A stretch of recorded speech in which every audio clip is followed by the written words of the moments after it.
जय माँ इंद्राक्षी, जय अम्बे। इंद्राक्षी धाम में दर्शकों आप सभी का हम हार्दिक स्वागत करते हैं। आज के दिन जिन जातकों का जन्म दिवस है, मैरिज एनिवर्सरी है, उन सभी को हमारी तरफ से बहुत बहुत शुभकामनाएं। शुक्र और आपका दाम्पत्य जीवन, जिन साधकों के या जिस किसी भी जातकों के दाम्पत्य जीवन में उधेड़ बुन रहती हो, परेशानी रहती हो, कलेश रहता हो, झगड़ा रहता हो, मान सम्मान न बनता हो, ऐसी स्थिति में हमें शुक्र साधना बड़ी फलदायी होती है। आज तनिक तनिक सी बातों पे तलाक जैसी स्थितियां परिवारों में पैदा हो रही हैं। तो ऐसी स्थिति में मैं अपनी सभी बच्चों को राय दूंगा कि आप जो हैं शुक्र साधना चाहे साप्ताहिक रूप में करें, सप्ताह में एक बार करें, आपको जरूर करना चाहिए। आइए पहले पंचांग देखें, फिर आगे की चर्चा करते हैं। 26 नवंबर सन 2022 दिन शनिवार, मार्गशीर्ष का महीना, शुक्ल पक्ष, संवत 2079, तिथि तृतीया, नक्षत्र मूल, राहु काल 9 से 10:30, दिशा शूल पूर्व दिशा। आज जन्मे जातक गणमूल नक्षत्र की श्रेणी में होंगे। करीब 3 बजे तक आज गणमूल नक्षत्र रहेगा, यानी कि मूल नक्षत्र। दूसरी बात, अब हम बात कर रहे थे शुक्र की। शुक्र दाम्पत्य जीवन के ऊपर अधिकार रखता है। शुक्र हास्य, प्रमोद, विनोद, पारिवारिक सुख, रति सुख, दाम्पत्य सुख, बहुत सारी चीजों का परिचायक है। हमारी कुंडली में शुक्र जो है वो किसी भी भाव में आ सकता है, ऐसा नहीं है कि एक ही भाव में बैठे। अब जन्म पत्रिका में शुक्र की क्या स्थिति है? जहां पारिवारिक कलह, कलेश, मान अपमान की स्थिति हो, कई बार ऐसा भी होता है कि पति की नज़र में पत्नी लगती है कि भाई ये बात नहीं मानते, तो कई बार पत्नी की नज़र में पति बात नहीं मानते या मेरा मान सम्मान नहीं करते। अनेकों प्रकार की इस प्रकार की चीज़ें होती हैं। तो वहाँ सबसे पहले अपनी कुंडली से जानें कि आपकी जन्म पत्रिका में आपके शुक्र की क्या स्थिति है। अगर कुंडली नहीं है तो किसी विद्वान व्यक्ति को अपना हाथ दिखा करके जाने कि आपकी हथेली में शुक्र की क्या स्थिति है। हमारा जो ये अंगूठा होता है, अंगूठे के ये वाला जो पोर्शन होता है, ये शुक्र होता है। छोटी छोटी बातें कुंडली में तो आप नहीं समझ पाओगे, लेकिन हाथ तो सबके सामने है, आसानी से समझ जाता है व्यक्ति। अगर ये शुक्र क्षेत्र बहुत ज्यादा अंदर को धंसा हुआ हो, अंगूठा बड़ा लुंज पुंज सा हो, शुक्र क्षेत्र पर आड़ी तिरछी रेखाएं जमावड़ा बना रही हों, शुक्र क्षेत्र के ऊपर काली रेखाओं का ज्यादा वास हो, शुक्र क्षेत्र के ऊपर स्टार बने हो लेकिन कटी हुई अवस्था में हो, शुक्र क्षेत्र के ऊपर जो हमने ग्रिल का ऊपर को, नीचे को, आड़ी तिरछी बहुत सारी अनगिनत रेखाएं हों, ऐसी स्थिति में दाम्पत्य विघटन तक की स्थिति आ जाती है। लेकिन ध्यान रखना, हाथ की रेखाएं, हमने कहा ना, अनुभव की बात है। अब कई बार अनेकों रेखाएं, व्यक्ति बहुत बीमार है तो भी जन्म ले लेती हैं। हाँ, अब कभी आप किसी का हाथ देखें और कहें अरे आपके तो शुक्र पे बहुत आड़ी तिरछी रेखाएं हैं, आपका तो तलाक हो जाएगा, आपके तो घर में ऐसा हो जाएगा, आपके एक दूसरे में झगड़े हो जाएंगे। नहीं साहब, ऐसा बिल्कुल नहीं है। अगर वो व्यक्ति ये कहे, चाहे महिला है या पुरुष है, नहीं साहब मेरे तो पति बहुत अच्छे हैं, मेरी तो पत्नी बहुत अच्छी है, लेकिन मैं बीमार बहुत हूँ। खास तौर से शुक्र के ऊपर इस प्रकार की दाग धब्बे, ग्रिल बनना मूत्राशय से संबंधित, गर्भाशय से संबंधित, भगंदर से संबंधित, पाइल्स से संबंधित, और पुरुषों में, महिलाओं में गुप्त रोगों से संबंधित, नाभि मंडल के खराब होने से संबंधित अनेकों प्रकार के इस प्रकार के रोगों को भी जन्म देने वाली ये रेखाएं होती है। तो ये तय करना पड़ेगा, जो व्यक्ति आपका हाथ देख रहा है, कि ये कहीं बीमारी के रूप में तो रेखाएं नहीं है, या इनका असर आपके दाम्पत्य जीवन पर आ रहा है। ओके, तो ये चीज ही भाई, इसी चीज के भाई जो मर्मज्ञ होते हैं हाथ देखने वाले, वो इसी चीज की उनकी वैल्यू होती है। बाकी तो रेखाएं तो आपको भी दिख रही हैं, आपके हाथ में कितनी है, कौन कौन सी है, क्या कह रही हैं। अब ऐसे ही आपकी जन्म पत्रिका में आपके शुक्र की क्या स्थिति है। पंचम भाव का शुक्र है, राहु के साथ युतिबद्ध है, दिक्कत करेगा। छठे भाव का शुक्र है, राहु के साथ युतिबद्ध है, रोगों को उत्पन्न करेगा और गुप्त रोगों को भी उत्पन्न करेगा, है ना।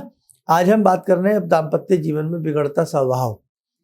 उस स्थिति में अगर आपका शुक्र अच्छा नहीं है, चाहे चतुर्थ भाव का हो या चतुर्थ भाव सुख भाव होता है, सप्तम भाव का हो, तो वहां पर जान लें कई प्रकार की दिक्कतें पारिवारिक रूप में आपको आएंगी। और ये पहले तय करना पड़ेगा, चाहे हाथ दिखाइए, कुंडली नहीं है तो हाथ दिखाइए, नहीं तो कुंडली या दोनों से, हाथ से कुंडली दोनों से भी समाधान आ जाता है। चलो, ये तो बात समझ गए आप। अब मैं आपको बताता हूं जिनका शुक्र बहुत अच्छा होता है। बहुत अच्छे शुक्र की कई पहचान हैं। आप सुंदर भी होंगे, और यदि शुक्र दमदमाते रूप में, अच्छे रूप में शुक्र किसी के लग्न में ही बैठ जाए, वो व्यक्ति बड़ा गॉर्जियस होता है, बड़ा खूबसूरत होता है। और ऐसे ही बृहस्पति का भी रूप होता है। लगन का बृहस्पति भी सुंदरता देता है अगर बृहस्पति की स्थिति अच्छी है। दूसरी बात, एक चीज और ध्यान रखें, शुक्र आपके पारिवारिक प्रेम को भी बढ़ाने वाले ग्रह हैं। शुक्र आनंद देने वाले भी ग्रह हैं। तो ये सारी बातें तो आपको जान ली। अब हम उपाय क्या करें जिनके शुक्र बहुत अच्छे नहीं हैं, या जिन्हें पता ही कुछ नहीं है, या दाम्पत्य जीवन में विघटन है, समस्याएं हैं, बहुत बातें हैं, क्या करना चाहिए ऐसी स्थिति में? 27 मनकों का स्फटिक हाथ में ब्रेसलेट के रूप में हमें शुक्रवार के दिन पूरे दिन पहनना चाहिए। शुक्रवार के दिन हमें चांदी या सोना धारण करना चाहिए। शुक्रवार के दिन हमें सफ़ेद रंग का, चाहे घी है, मक्खन है, चीनी है, चावल है, चांदी है, जो हमारी सामर्थ्य है, हमें शुक्र का दान जरूर करना चाहिए। कितना? 700 ग्राम, क्योंकि 7 नंबर की राशि शुक्र की होती है और 2 नंबर की राशि शुक्र की होती है, तो 200 ग्राम तो बहुत कम है। कम से कम 700 ग्राम, अधिक से अधिक आपकी इच्छा। 2 kilo, 4 kilo, 5 kilo, 7 kilo, yes, चीनी दे सकते हैं 7 किलो, 7 किलो चावल दे सकते हैं। जब किसी को दें, शुक्रवार का दिन हो, शुक्ल पक्ष का दिन हो, मन ही मन ओम शुक्राय नमः बोलते रहें और उसका दान करें। शुक्र के लिए शिव पिंडी की सेवा करनी, हर शुक्रवार शिवलिंग के ऊपर पंचामृत चढ़ाना भी अति शुभ श्रेष्ठ होता है। शुक्र का बीजात्मक मंत्र हर शुक्रवार पढ़ना, शुक्र चालीसा करना अत्यधिक फलप्रद होता है। दुर्गा सप्तशती का पाठ करना, उसके बाद शुक्र की एक माला जपना अत्यधिक फलप्रद होता है। और स्फटिक की माला से शुक्र मंत्र का जाप करना। माला स्फटिक की बाजार में मिल जाती है आराम से, साधारण माला ले लीजिए, बहुत महंगी मत लीजिए, सिंपल सी माला ले लीजिए।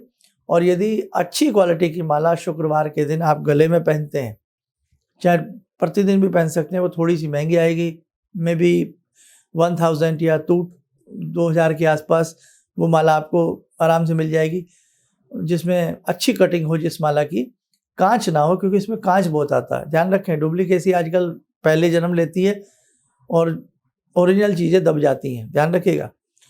तो अच्छी स्थिति की माला हो, 1000-2000 तक पहनने वाली माला बढ़िया आ जाती है, डायमंड कटिंग में आ जाती है।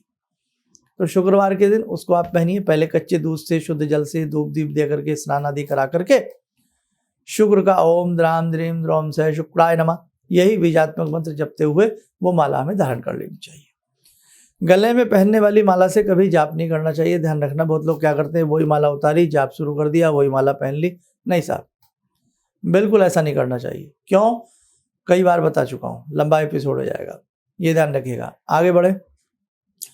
शुक्रवार के दिन कहीं भी अनाथ आश्रम हो या कोई अस्पताल हो, हॉस्पिटल हो, या ब्लाइंड आश्रम हो, ऐसा कुछ ऑर्फन प्लेस हो, या चाहे कोई अनाथ आश्रम हो, गर्म दूध बांटें, सफ़ेद मिठाई बांटें, बहुत ही बढ़िया लाभ मिलेगा।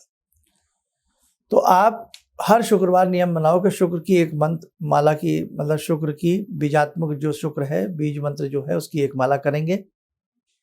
स्फटिक की माला पहने। शुक्रवार के दिन चांदी, सोना या कुछ भी हम चांदी धारण कर लें। सफ़ेद रंग का थोड़ा बहुत, चाहे कितना भी दान करें, या सफ़ेद चावल, 7 मुट्ठी सफ़ेद चावल पानी में उबालो और पक्षियों को डाल दो, शुक्राय नमः बोलते हुए, बहुत अच्छा लाभ मिलेगा। तो जो उपाय हम बताते हैं इनमें से जो आपको आसान लगे, भाई मैं कर सकता हूँ या कर सकती हूँ, वो कर लिया करें, बाकी छोड़ दिया करें। तो आज इतना ही काफ़ी है। इन उपायों को करें, अपने दाम्पत्य जीवन को मधुर बनाएं। और एक उपाय हम अक्सर बताते हैं, पहले भी बताया है, क्या? शहद ले लें, सफ़ेद भोजपत्र के ऊपर लाल स्याही से पति पत्नी दोनों का नाम लिख दिया जाए, शहद की डिब्बे में डुबो दिया जाए, ऊपर से ढक्कन कार्क बंद करके अच्छे से शुक्रवार के दिन किसी अलमीरा में कहीं भी रख लीजिए। इससे भी शहद की तरह पति पत्नी में धीरे धीरे मिठास आती है। लेकिन ये नहीं है कि शहद की डिब्बी तो भर के रख ली और लड़ना बंद ना करें, फिर कोई फ़ायदा नहीं है, फिर तो सारे घर में डिब्बियाँ रख लीजिए। तो हर चीज़ का एक कायदा होता है कि जैसे बीमारी की दवाई खाते हैं ना और परहेज़ भी करते हैं, तब बात बनती है। ऐसा ना हो कि उपाय भी करते रहे और झगड़ा भी करना ना छोड़ें, नाक के ऊपर गुस्सा दौड़ता रहे। साहब बर्दाश्त तो करेंगे नहीं, सुनेंगे तो है ही नहीं साहब अब। और कभी भी पति पत्नी के बीच के झगड़े, बीच की ऐसी बातें तीसरे आदमी को शेयर मत कीजिए, चाहे आपके परिवार का ही क्यों ना हो। बस अपना ये व्यक्तिगत आपकी ज़िंदगी है, उसको अपने हिसाब से सुलझ के समझ के उसको निपटाइए आप। और ऐसा नहीं है, जहाँ चाह है वहाँ राह निकल ही आती है। चाहती ही ना हो तो राहें, मंजिलें मुश्किल हो जाती हैं, आसान नहीं हो पाती हैं। तो मैं समझता हूँ जो चीज़ें आपको बताई हैं, कहीं ना कहीं आपके जीवन में सुधार जरूर आएगा। और हमारे पुराने भी ऐसे बहुत सारे अंक हैं जो दाम्पत्य जीवन के ऊपर बनाए हैं, उन्हें आप सुन सकते हैं। आइए, समय हो चला आज की ध्यान साधना से। भगवती से जुड़ते हैं। हे जगजननी, हे दुर्गा माता, हे इंद्राक्षी माँ, हम सबका कल्याण करें, हम सबको सुख की प्राप्ति हो, आनंद की प्राप्ति हो, पारिवारिक कलह क्लेश सभी का दूर रहे। ओम सिंदूरारुण विग्रहां त्रिनयनां माणिक्यमूले स्फुरात् स्तारानायकशेखरं स्मितमुखी भापेन वाक्षोरुवां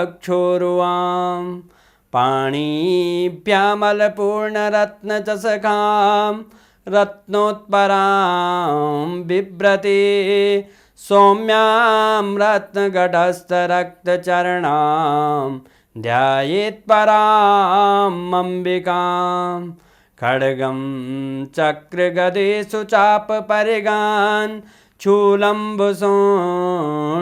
शिरा शङ्खं संदधतीं करे स्त्रीनयनां सर्वाङ्गभूषावृतां नीलासमद्युतिमास्य पाददशकां सेवे महाकालिकां यामास्तो स्वपितैहरो कमलजो हन्तुं मधुं कैटवम् विद्युद्दामसमप्रभां मृगपते स्कन्दस्थितां भीषणां कन्या विहकरवालखेटविलसा धस्ताविरासेवितां हस्तेश्चक्रगदाशिखेटविशिखां चापं गुणं तर्जनीं विप्राणामलिलात्मिकां शशिधरां दुर्गां त्रिनेत्रां भजे। कवच बना लें, ध्यान करें, जगजननी का शुभ आशीष हम सबके ऊपर बरस रहा है।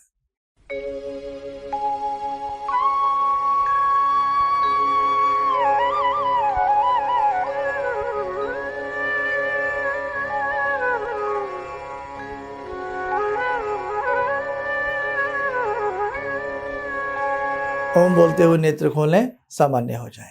बस अच्छे से जो उपाय बताए हैं इन्हें करिएगा। और मेरा भी शुभ आशीष है, आप सब स्वस्थ रहें, सुखी रहें और आनंद आपके जीवन में प्राप्त हो। इन्हीं शुभकामनाओं के साथ हम अपनी वाणी को विराम देते हैं। जय जय अम्बे। मुझे ये अंदर से विश्वास हो रहा था कि जो चीज़ 2-3 मैं ढूंढ रही हूँ, क्योंकि थोड़ी बहुत मैं भी भगवान में आस्था रखती हूँ, तो मैं ये सोची थी कि मुझे वो चीज़ें मिल जाएंगी। और रियली मुझे आज यहाँ बैठ के ऐसा लगा, जो आपने 2-3 चीज़ें करने के लिए बताई हैं, कि शायद मेरी समस्याओं का हल शुरू हो गया आज से। किसी भी समस्या के समाधान के लिए मिले प्रसिद्ध हस्तरेखा एवं वास्तु विशेषज्ञ प्रोफेसर धर्मेंद्र शर्मा जी से। नोट: शिविर में भाग लेने हेतु एवं व्यक्तिगत रूप से मिलने के लिए कॉल करने का समय सुबह 10 बजे से शाम 6 बजे तक। हमारे विभिन्न ज्ञानवर्धक कार्यक्रम देखने के लिए आप हमें अभी सब्सक्राइब करें, बेल आइकन को प्रेस करें ताकि आप देख सकें हमारा कार्यक्रम सबसे पहले। और अधिक जानकारी के लिए फेसबुक पेज को लाइक करना न भूलें।